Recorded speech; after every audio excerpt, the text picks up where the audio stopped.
back, everybody. So today I'm going to try another one from Drekker Brewing. This is Night Machine Double IPA. Uh, it looks like a transformer on the can. There you go.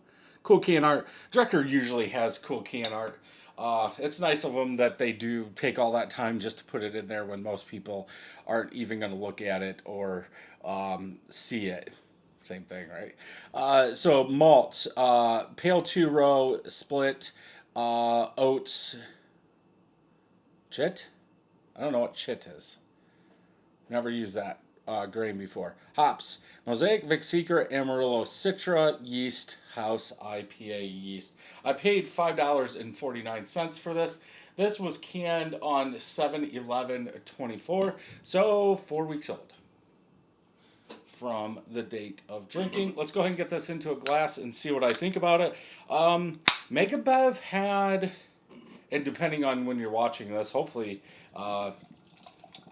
you're watching the other Drekker reviews, but they actually had four or five Drekker beers that I haven't had, new ones.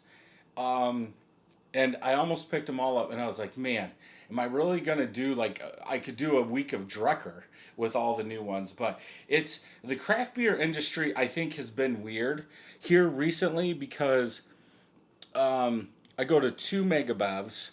One of them really never has Hop Butcher. But the other one I go to, usually, I think if you go back and watched some in April, May, something like that, it seemed like every 2 weeks when I would stop by there would be 4 or 5 different Hop Butcher beers there. And then there was Eastern Market beers. And then when I went there this time, it's like there's a ton of Drekker, there's no Hop Butcher, there's no Eastern Market. It's just all these weird breweries, which isn't a bad thing, but I mean, they're like all lagers and stuff like that. So I'm not going to review a ton of lagers. I could, but I want to drink other kinds. And I'm surprised there wasn't a lot of Oktoberfest beers, pumpkin beers. That was another thing that was weird. They had Southern Tier Brewing Companies, uh, Imperial Pumpkin, and Warlock. They had those two, but I didn't see one Oktoberfest. I did get a pumpkin latte porter or stout, but that was about the only one I saw. So it was weird this time. But let's get back to this. Eggshell white colored head. Something in there. Pretty much all small bubbles, almost a finger of head. Milky yellow in color. I would say old school New England IPA because a lot of these new schools are more orange. Is there anything wrong with that? No, but they're not this milky neon yellow color. I guess just going from the start of it until now, it's like I miss beers that look like this, but could just be me. Let's go ahead and smell.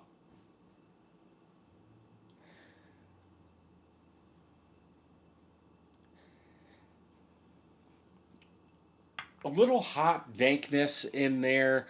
Maybe like a green grape dankness.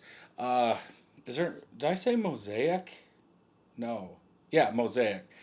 Um, like a sweeter bubble gum. Kind of reminds me of the beginning of New England IPAs when brewers were just putting them out. And I said it's like a yeasty bubble gum, something like that. I am getting a little sweeter bubble gum, green grape dankness.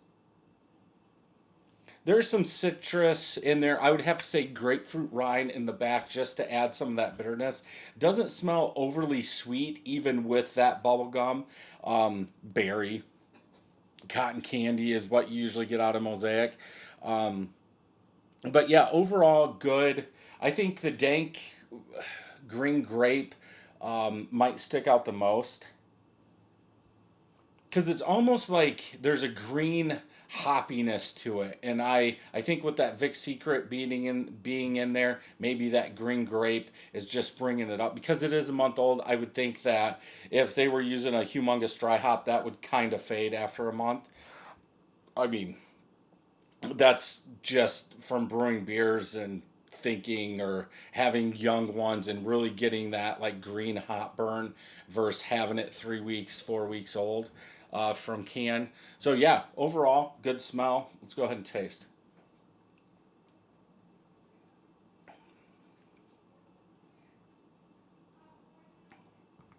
I never said the ABV. I'm gonna guess it said double though. It's almost like it's right at that 7.5. Like the body is kind of thin, but it's not. If that makes any sense. It's like it's almost right on the edge of I could be a New England IPA or I could be a double IPA. Like it's right there at that 7.5. It's probably 8 or something. Yeah, body feels a little light for a double. It's a very light double. Let's see if I can find it now. 8.1, so I was a little off. Uh, I mean,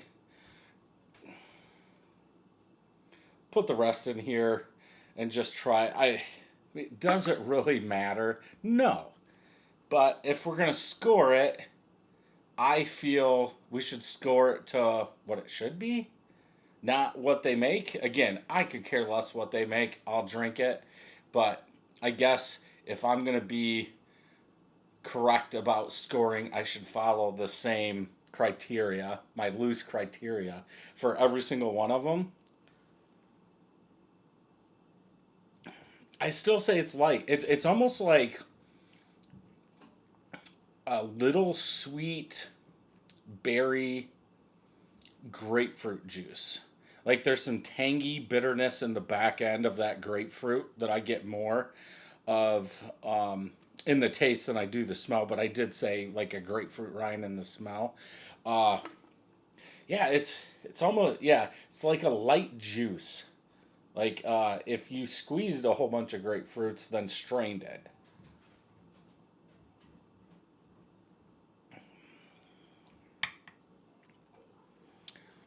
There, I can't. I almost want to say there's a bit of spice, but I don't know what that would be coming from. Chit?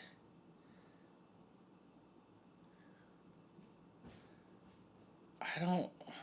I don't think I've ever used that grain or seen that grain, so I don't know what that is.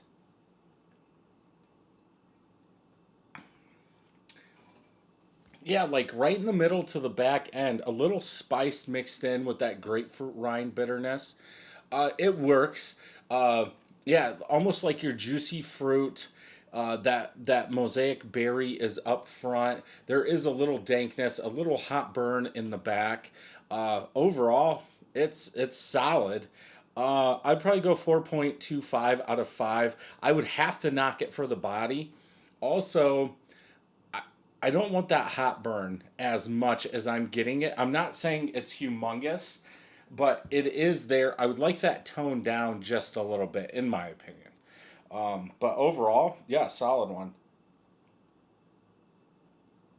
I would actually like that mosaic, that berry, to come out a little bit more up front and a little, yeah, heavier body.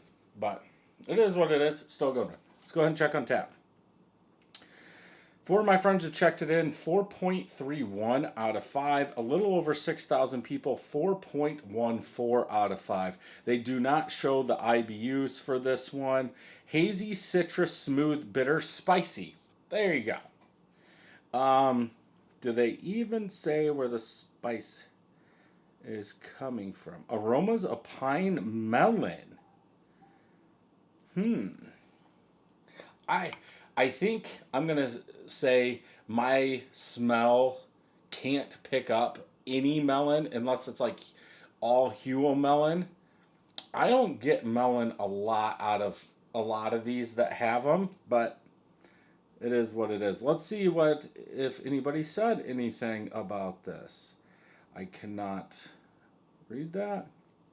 Just what the doc ordered, and that is it. So, yeah, if you can get this, definitely one to pick up and try. If you enjoyed this review, check out some more Drekker reviews over here. Don't forget to hit that subscribe button and ring that bell, and I'll see you in the next video.